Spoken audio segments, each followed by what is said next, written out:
우리가 매주마다 말씀을 듣고 말씀을 보잖아요. 성경에서 말하여 주는 하나님은 그분의 말씀과 약속을 반드시 이루시는 분이십니다. 아멘. 그분은 우리에게 그 약속들을 주시고 그것을 의지하게 하시고 그것을 실현하십니다. 특별히 오늘 본문 에스라서에서 보면 하나님께서 그 약속을 어떻게 성취하시고 어떻게 이루는지 우리에게 보여주고 있습니다. 이 에스라서 전의 이야기를 살펴보면 사실 이스라엘의 상황은 매우 어려웠습니다. 정치적으로는 바벨론에게 침략을 당해서 역사 속에서 그 나라의 이름이 사라질 상황이 있었습니다. 또 그들 마음의 중심에 있었던 성전이 회파되어지고 무너짐으로 사람들이 마음 둘 곳 하나 없는 상태에 있었던 것이 바로 이 이스라엘의 상황입니다. 하지만 하나님은 사람들이 이제 다 끝났다, 이제 망하였구나, 이제 우리에게 더 이상 소망이 없구나 하는 그 순간에 일하기 시작하십니다. 아멘. 우리 하나님은 그런 분이세요. 우리 하나님은 우리는 포기하고 우리는 망하였고 우리는 안 된다 말하는 그 순간에도 그 약속과 말씀을 꾸준히 완성해 가고 계시고 우리로 그 놀라운 역사를 보게 하시는 분이시기 때문입니다. 그 내용을 우리는 이 에스라서의 시작에서 볼 수가 있습니다. 오늘 본문은 아니지만 에스라서 1장 1절에 이렇게 얘기합니다. 바사왕 고레스 원년에 여호와께서 예레미야의 입을 통하여 하신 말씀을 이루게 하시려고 바사왕 고레스의 마음을 감동시키심에 그가 온 나라에 공포도 하고 조소도 내려 이르되. 사랑하는 여러분, 하나님께서 이 예레미야라는 선지자의 입술을 통하여 말씀하신 일들을 이 에스라의 시대에 이룬다 하나님 말씀하고 계시는 거예요.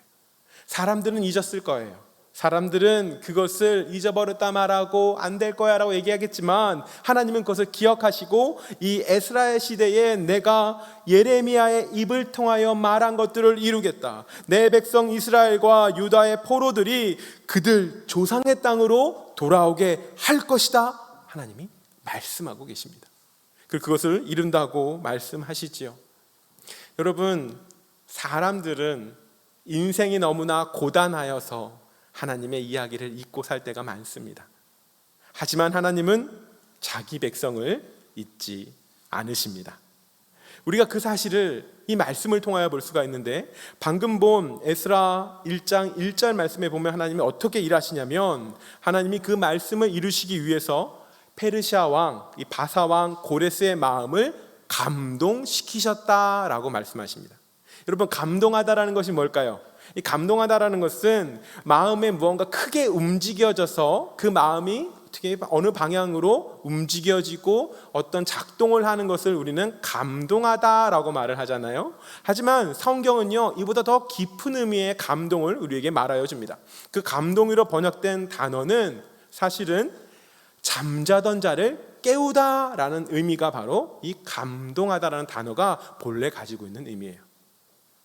사랑하는 주의 사람들이요, 마치 사람이 잠자던 자를 깨워서 일으켜 그가 움직이게 하고 역사하게 하는 것처럼 하나님이 지금 바사왕 고레스의 마음을 흔들어 깨워 그분의 역사로, 그분의 일하심으로 그를 이끌어가고 있다라는 말입니다. 이 실제 역사에서 봐도 바사왕 고레스는 이전에 바벨론 땅과 여러 땅들을 다 점령하고 대제국 페르시아를 만들었습니다. 자, 나라를 만들었으니 그 나라를 좀 안정되게 해야 되지 않겠습니까? 그래서 이전에 사로잡혀 왔던 소수민족들을 그들의 땅으로 돌아가게 하는 유화 정책을 펼치게 됩니다. 그 유화 정책을 따라 이 유다인들도 그들의 고향으로 돌아오게 되는 것이지요. 그러나 이 동일한 사건에 대해 성경은 뭐라 말하느냐? 하나님이 그 바사왕 고레스의 마음을 감동시키셔서 그의 마음을 깨우고 그의 마음을 일으켜서 나 여호와 하나님이 의도하고 원한 일들로 이끌어가고 있다라고 말씀하고 계시는 거예요. 또한 하나님께서 그 마음을 깨워 역사하시는 이는 바사왕 고레스 그 하나가 아닙니다.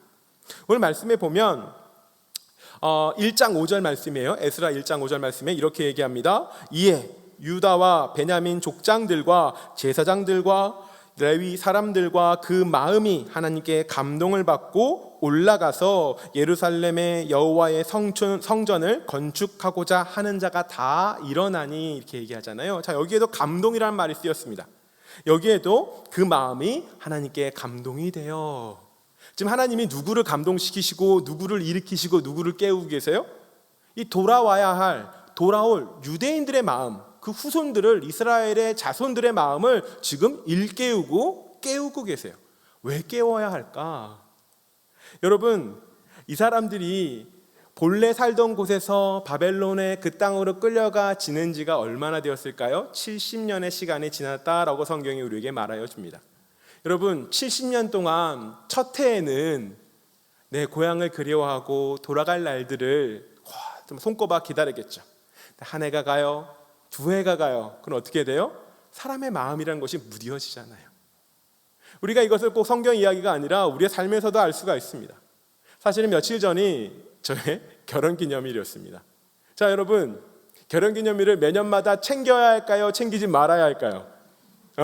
웃고만 계시네요. 챙겨야죠. 센스 있는 남자라면 결혼기념일에 꽃바구니도 준비하고 또 꽃바구니보다 더 큰 돈다발도 준비하고, 네, 그런 거 아닌가요?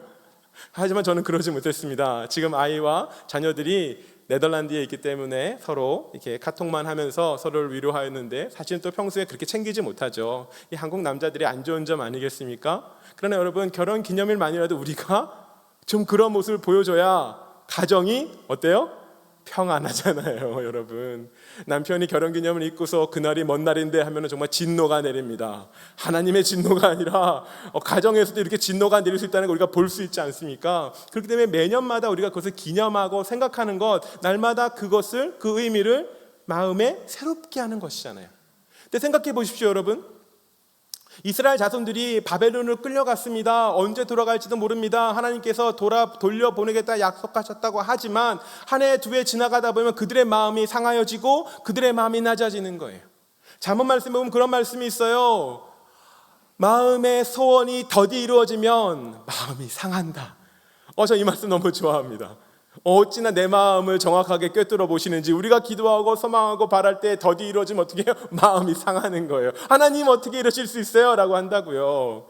그런데 70여 년 동안 그 소원이 더디 이루어지면 그들의 마음이 어떻겠어요? 상하여지고 무디어지고 망각하겠죠. 더더군다나 여러분, 70년이라는 시간을 생각해 보십시오. 우리가 보통 사회학적으로 70년이라고 얘기할 때 한 세대는요 25년, 30년이에요. 그러니까 자녀를 낳고 그 자녀가 장성하여서 새로운 가정을 이루고 하는 것들의 그 세대를 30년으로 본단 말이죠.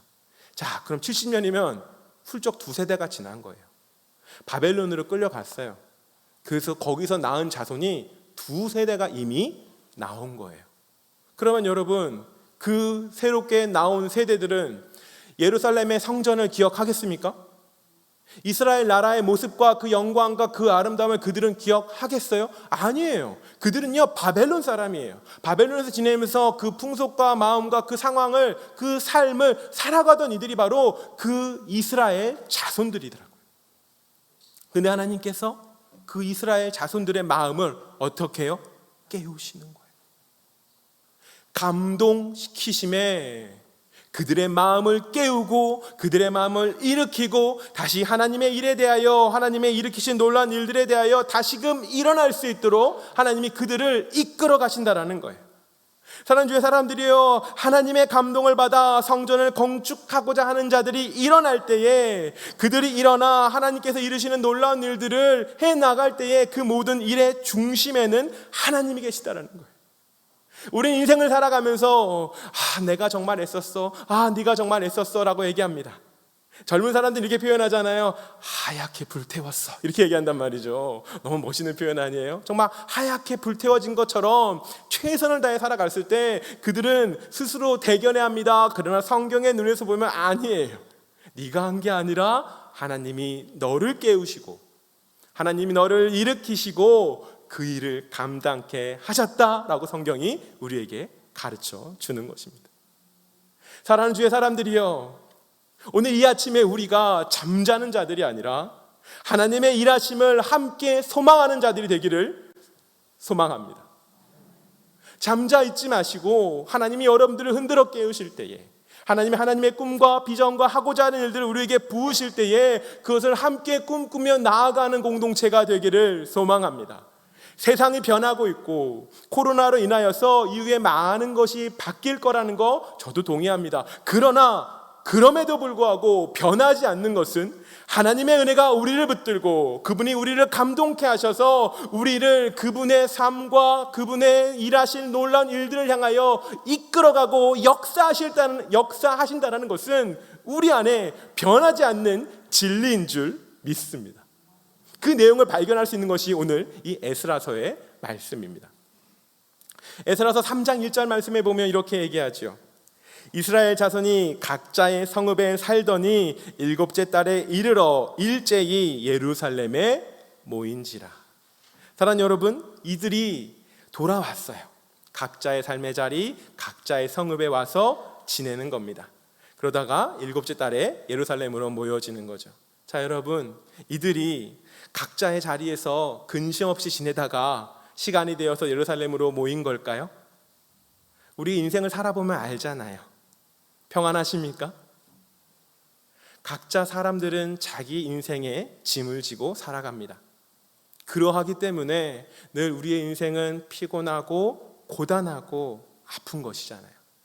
이 이스라엘 사람들의 삶도 마찬가지였을 겁니다. 그들의 삶은요, 고달프고 또한 두렵고 아팠습니다. 어떻게 할 수 있냐고요? 오늘 보면 3절의 말씀에 보면 이렇게 얘기해요.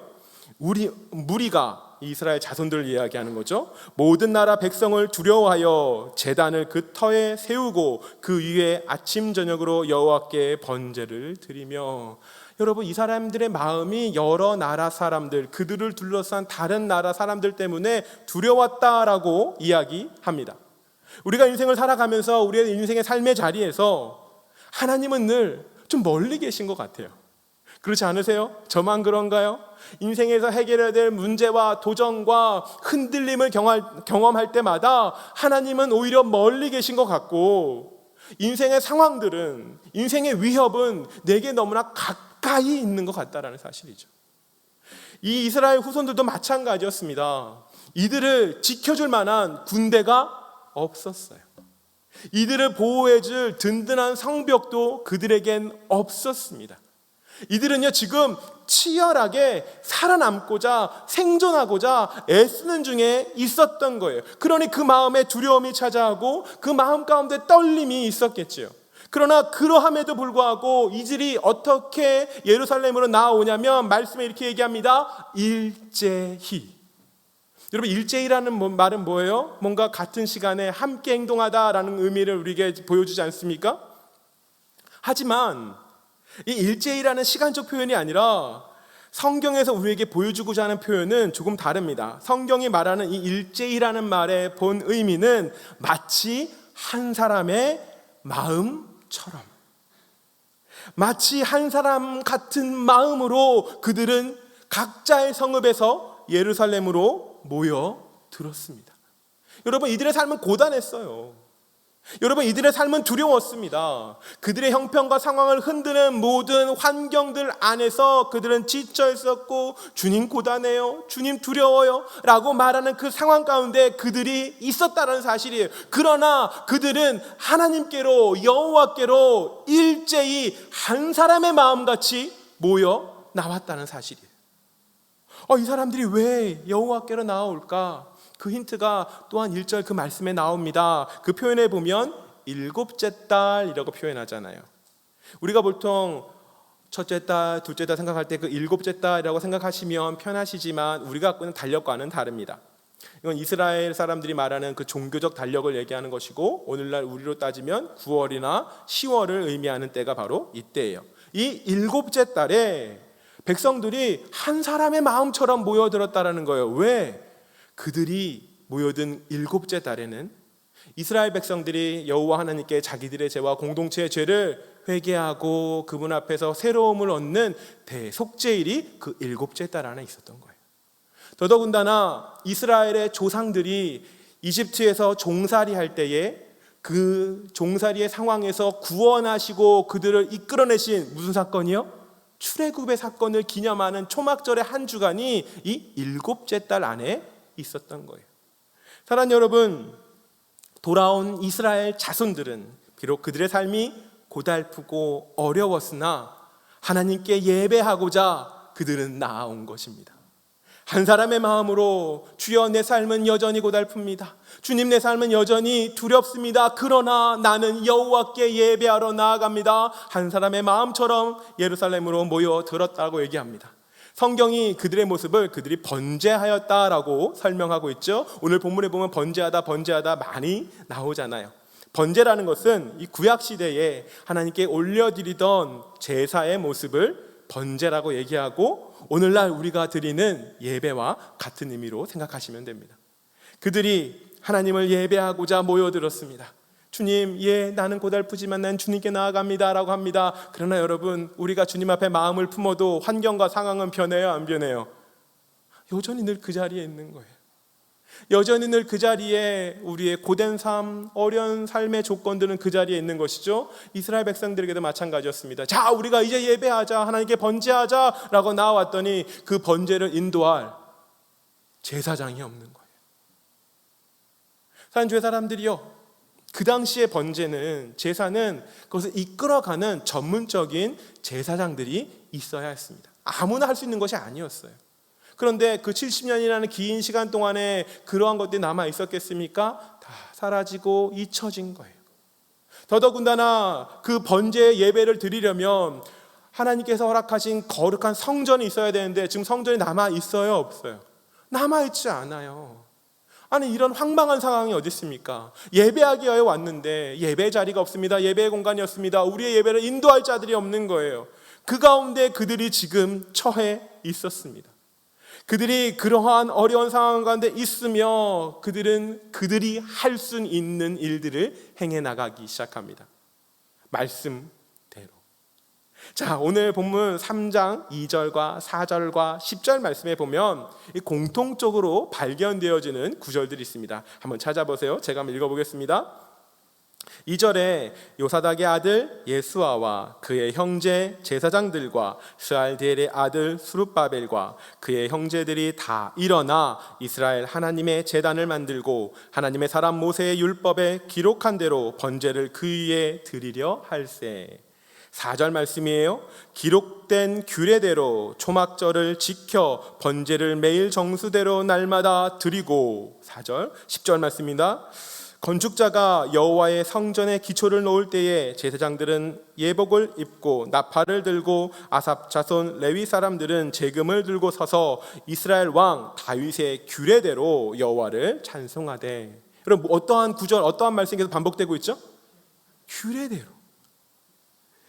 반복적으로 기록한 대로, 규례대로, 다윗의 규례대로라는 말이 반복적으로 나오고 있습니다. 여러분, 이스라엘 백성들이 할 수 있는 것이 없었어요.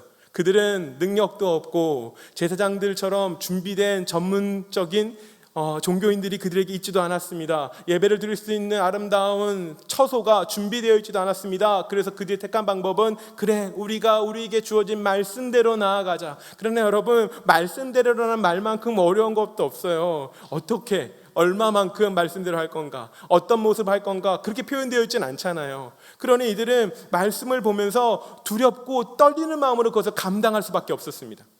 사람들마다 하나의 말씀, 하나의 이야기를 들어도 저마다 해석이 다르고 저마다 그것을 때로는 오해하기도 하는데, 하나님 앞에 예배드리는 것은 오류가 있으면 안 되잖아요. 얼마나 떨리는 마음으로 예배하며 얼마나 떨리는 마음으로 하나님 앞에 나아갔겠습니까? 그 모습이 지금 말씀대로 안에 있는 규례대로, 다윗의 규례대로라고 우리가 표현하고 보지만 이 사람들에게는 그것은 떨리는 일들이었어요. 두려운 일들이었어요. 그러나 그들의 마음 중심 가운데 하나님을 찾아야 하는구나. 왜냐하면 하나님은 일에 이루어진 결과를 보시며 칭찬하신 분이 아니라 하나님은 그 마음의 태도를 보시며 축복하시는 분이시기 때문입니다. 아멘. 하나님은요, 우리가 이룬 결과를 보고 칭찬하지 않으세요. 하나님이 하시면 그보다 더 큰 결과를 내실 수 있는데 우리가 이룬 그 작은 결과를 보면 넌 잘하였구나, 아이고 대단해라고 하시겠어요? 아니에요. 오히려 하나님을 향하여 간절히 바라보는 그들의 마음의 태도, 그 마음의 방향, 그 마음의 중심을 보시며 하나님이 기뻐하시고 축복하시고 그 마음에 하나님의 마음을 부으시는 거예요. 사랑하는 주의 사람들이, 여러분이 마음이 그와 같기를 소망합니다. 시편 말씀이 이렇게 얘기합니다. 하나님께서 구하는 제사는 상한 심령이라. 하나님이여 상하고 통회하는 마음을 주께서 멸시치 아니하시리이다. 하나님이 어떤 제사를 찾으신다고요? 상한 마음의 제사.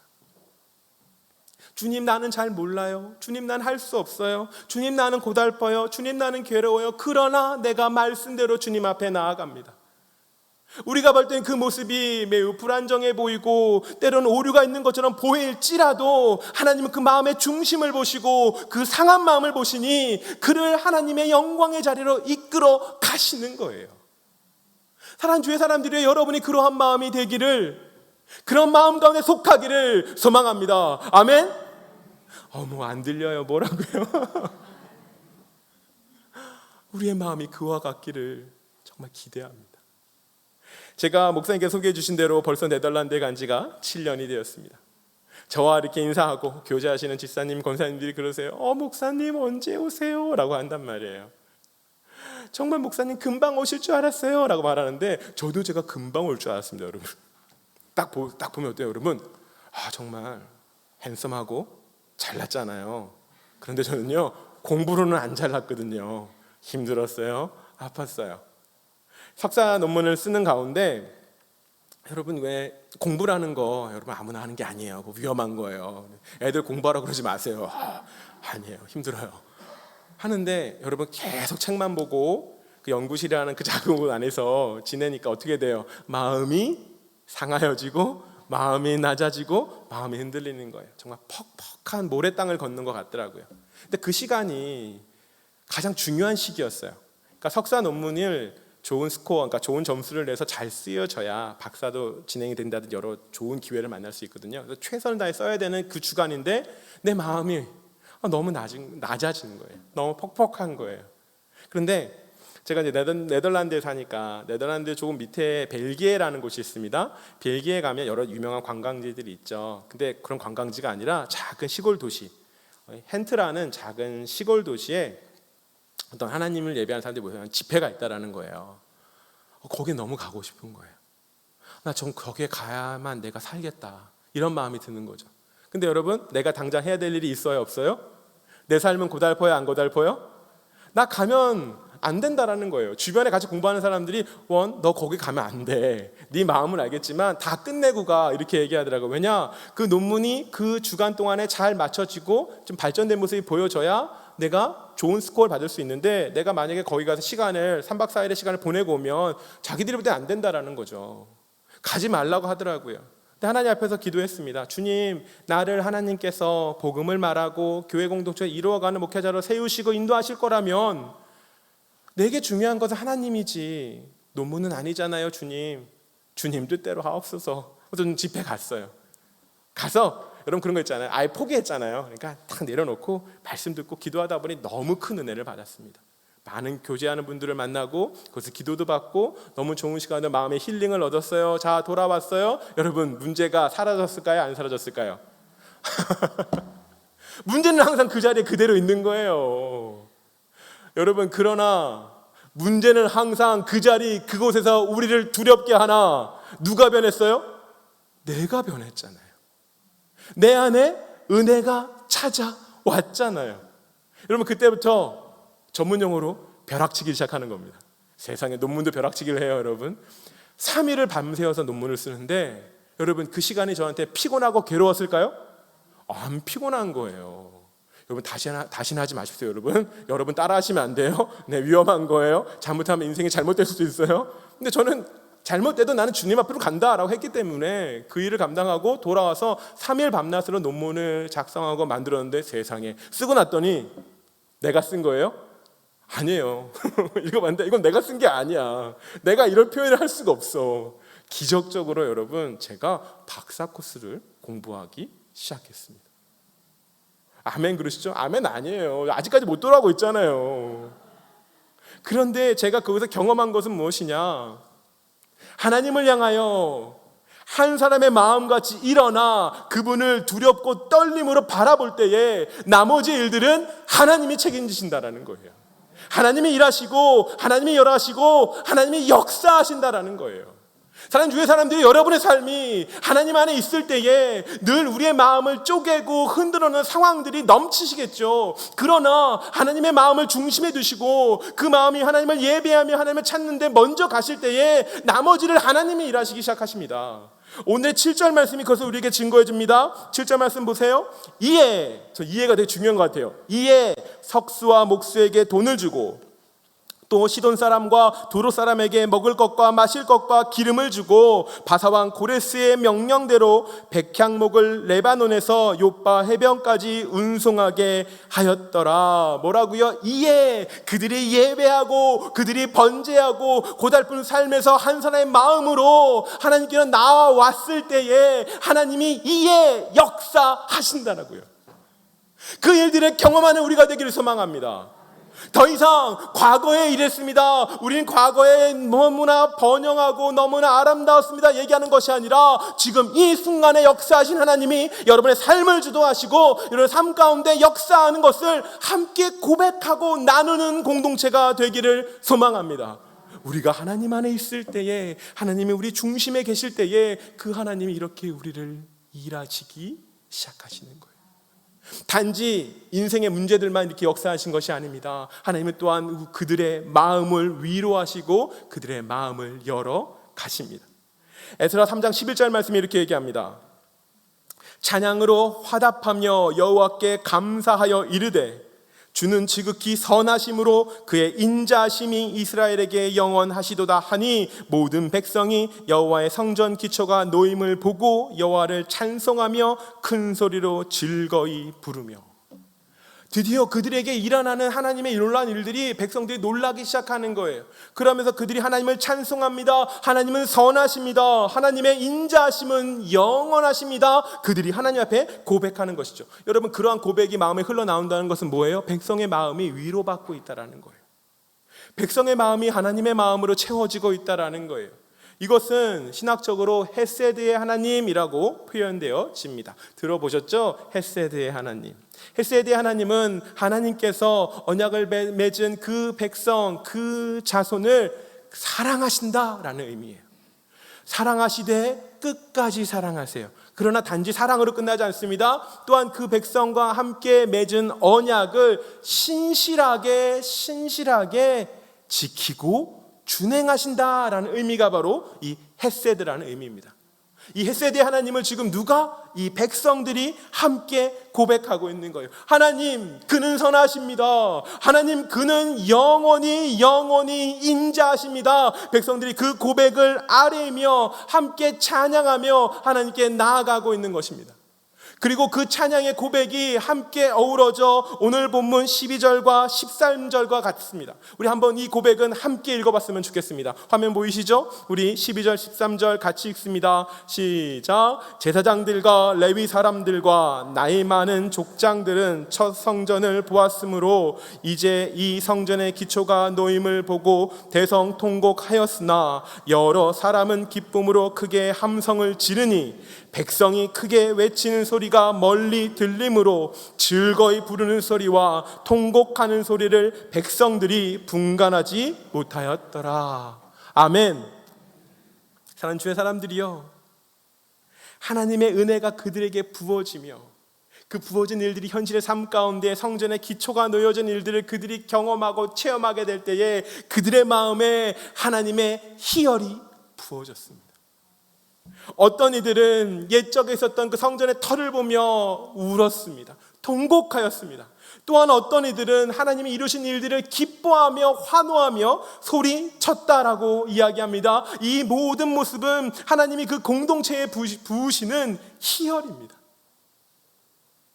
나는 해성교회를 바라볼 때마다 이 희열이 우리에게 허락되게 하여 주시옵소서라고 기도합니다. 여러분, 왜 우리의 믿음과 우리의 신앙은 힘이 없어야 합니까? 왜 날마다 우리의 소리는 작아야 합니까? 사랑하는 주의 사람들이여, 우리의 삶이 하나님의 일하심과 하나님의 역사하심 가운데 있을 때에 그 희열의 공동체가 될 줄 믿습니다. 우리가 새로운 시대를 가게 될 것입니다. 새로운 고단에서 하나님의 역사를 이루어가게 될 것입니다. 언더우드의 시대를 만날 때에 우리에게는 다양한 사람들이 있습니다. 다양한 연령대와 다양한 사람들과 다양한 배경을 가진 사람들이 모여 있습니다. 그러한 우리가 함께 어우러져 하나님의 은혜 안에 빚어져 갈 때에 그 은혜에 빚어지는 그릇 가운데 하나님의 은혜가 우리에게 담길 줄 믿습니다. 그 일들을 함께 소망했으면 좋겠습니다. 하나님은 지금도 살아 역사하셔서 우리를 그 은혜로 빚으시고 그 은혜 가운데 따라 사는 자들에게 하나님의 새로운 일들을 맡기시며 그 사명을 부으시기 때문입니다. 그 일들을, 새롭게 열려질 하나님의 역사를 우리가 함께 소망하고 우리가 함께 기대하였으면 좋겠습니다. 기대하십니까? 그 기대함 가운데 하나님의 일하심이 있을 줄 믿습니다. 하나님의 꿈이, 하나님의 일하심이, 하나님의 원하심이 사랑하는 해성교회 공동체와 우리의 새롭게 세워질 언더우드의 시대 가운데 역사하실 줄 믿습니다. 아멘. 기도하시겠습니다.